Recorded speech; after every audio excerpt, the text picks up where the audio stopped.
बिस्मिल्लाहिर्रहमानिर्रहीम। Financial accounting के electronic lectures में ये मेरा दूसरा लेक्चर है और अपने इस लेक्चर में मैं आपको बताऊंगा कि अकाउंटिंग में इस्तेमाल होने वाली डिफरेंट टर्म्स का क्या मतलब है।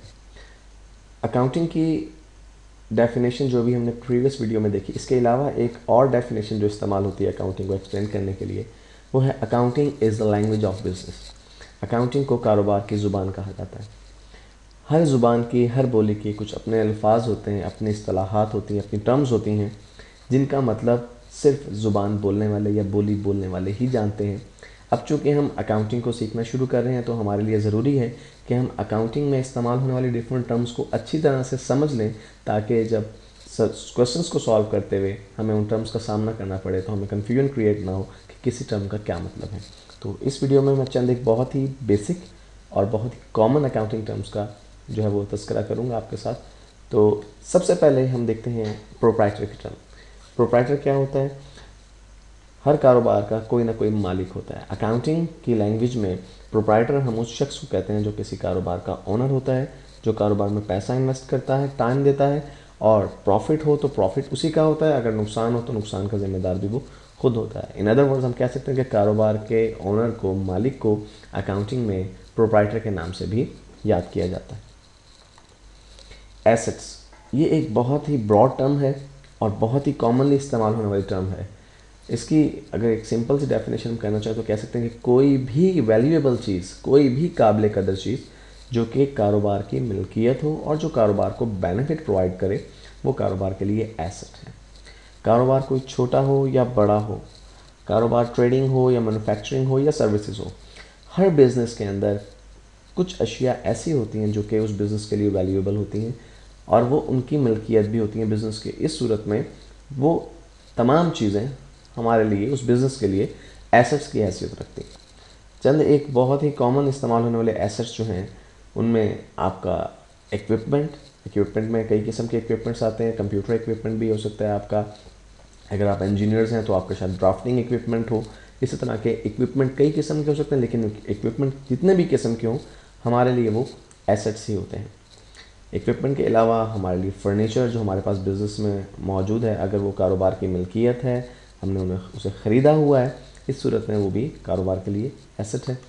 इसके अलावा आपके मोटर व्हीकल्स, आपके बिल्डिंग और आपके लिए प्लांट एंड मशीनरी, ये तमाम चीज़ें आपके लिए एसेट्स की हैसियत रखती हैं। जैसा कि मैंने इस टर्म को एक्सप्लेन करने से पहले शुरू में कहा कि एसेट एक बहुत ही ब्रॉड टर्म है।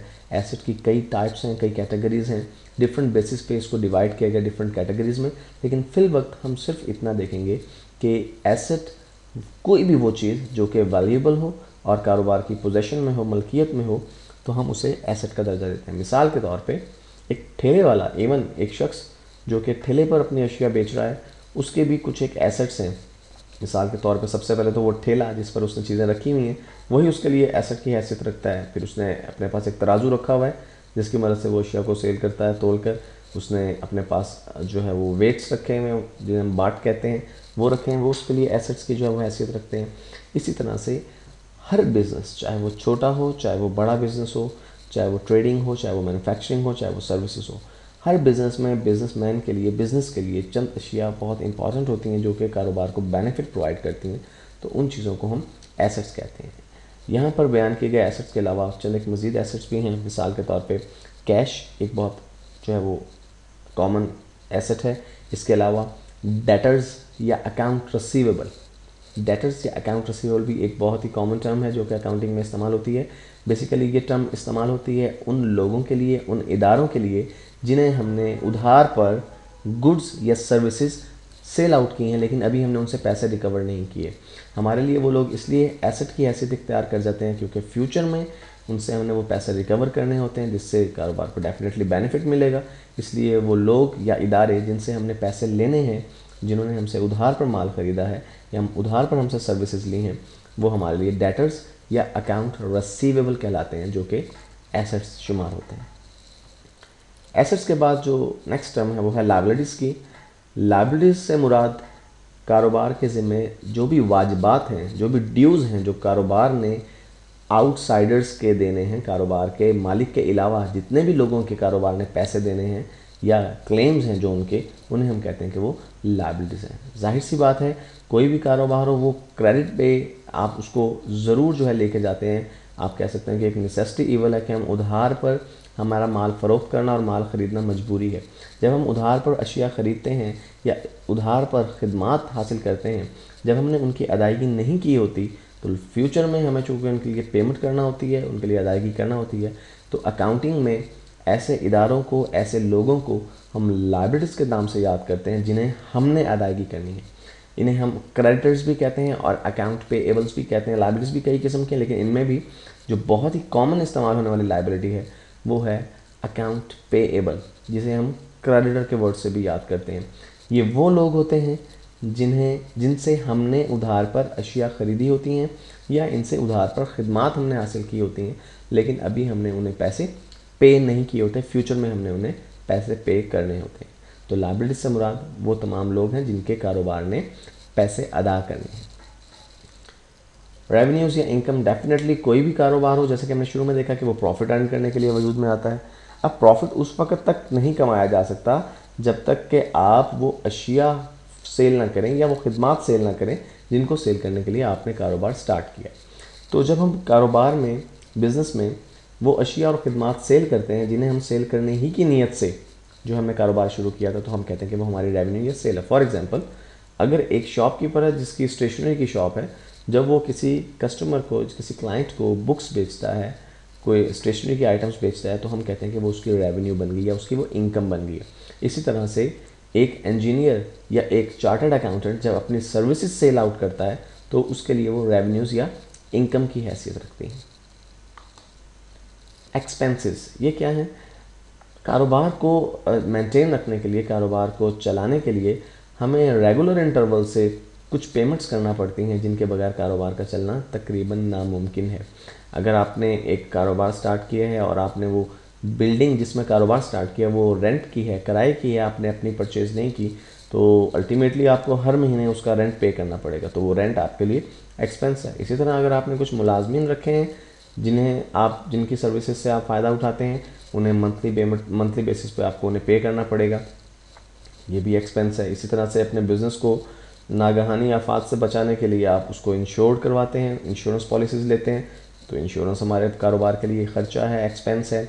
इसी तरह बिज़नेस को प्रमोट करने के लिए हम इश्तिहारबाजी करते हैं, एडवर्टीज़मेंट करते हैं, एडवर्टीज़मेंट एक्सपेंस है हमारा। इसी तरह आप टेलीफोन, बिजली और आपके जो गैस के बिल्स हैं बिज़नेस के लिए जो आपने कनेक्शंस लिए हुए हैं, इनकी जब पेमेंट करते हैं तो वो भी हमारे एक्सपेंसेस होते हैं। तो एक्सपेंसेस से मुराद वो रेगुलर इंटरवल से की जाने वाली पेमेंट्स हैं जिनका बेनिफिट हम ऑलरेडी उठा चुके होते हैं और इनकी पेमेंट्स हमें बारहा करनी पड़ती हैं, बार बार करनी पड़ती हैं। एसेट्स और एक्सपेंस में एक बहुत बड़ा बेसिक डिफरेंस यही है कि एसेट जो है उसका बेनिफिट फुली एक्सपायर्ड नहीं हुआ होता, उसका बेनिफिट हमें मिल रहा होता है और मिलना भी होता है, जबकि एक्सपेंस हम किसी ऐसी आइटम को कहते हैं जिसका बेनिफिट हम ऑलरेडी एक्सपायर कर चुके हों। मिसाल के तौर पे एक मुलाजिम जो हमने अपनी शॉप पे रखा है, हम उसे तनख्वाह देते हैं अमूमन पूरा महीना काम कर लेने के बाद, यानी पहले वो पूरा एक महीना हमें अपनी सर्विसेज देता है। जब हम उन सर्विसेज का फ़ायदा उठा लेते हैं फिर हम उसके लिए अदायगी करते हैं, फिर हम उसके लिए पेमेंट करते हैं। इट मीन्स कि जब हम पेमेंट कर रहे हैं तो उस पेमेंट का फ़ायदा हम पहले ही उठा चुके हैं। इसी तरह से जब आप यूटिलिटी बिल्स पे करते हैं तो जो कॉल्स आपने की होती हैं, जितने यूनिट्स बिजली के आपने जो है वो इस्तेमाल किए होते हैं, पहले आप उनको इस्तेमाल करते हैं, कंज्यूम करते हैं, देन आप उसके लिए पे करते हैं। बाद में उसके लिए आप पे कर रहे होते हैं तो वो हमारे लिए एक्सपेंस है। तो हम कहते हैं कि वो तमाम अदायगियाँ जिनका बेनिफिट एक्सपायर हो चुका हो उसे हम एक्सपेंस कंसीडर करते हैं। कैपिटल से मुराद वो सरमाया है जो कोई कारोबार का मालिक कारोबार को स्टार्ट करने के लिए इन्वेस्ट करता है। कोई भी कारोबार करना हो आपको, डेफिनेटली उसके लिए आपको कुछ सरमाया दरकार होगा, कुछ पैसे चाहिए होंगे, आपको कुछ दूसरी अशिया दरकार होंगी। तो कारोबार का मालिक ये जो टोटल चीज़ें इन्वेस्ट करता है, कैश की सूरत में हो चाहे वो दूसरी अशिया की सूरत में हो, उसका जो टोटल सम है उसे हम उसका कैपिटल कहते हैं। मिसाल के तौर पे एक शख्स ने एक बिज़नेस स्टार्ट किया, तो उसने एक शॉप परचेज़ की जिसमें वो अपना बिज़नेस स्टार्ट करना चाहता है। फ़र्ज़ कीजिए कि उस बिल्डिंग की या उस शॉप की मालिक 5 लाख रुपए थी। फिर उसने उसके लिए फ़र्नीचर परचेज़ किया 2 लाख का, अब उसकी टोटल इन्वेस्टमेंट 7 लाख हो गई। 2 लाख का उसने इक्विपमेंट परचेज़ किया, तो उसकी इन्वेस्टमेंट टोटल 9 लाख होगी। 3 लाख की उसने वो अशिया परचेज़ की जिन्हें वो कारोबार में रख के सेल आउट करेगा, तो उसकी इन्वेस्टमेंट 12 लाख होगी।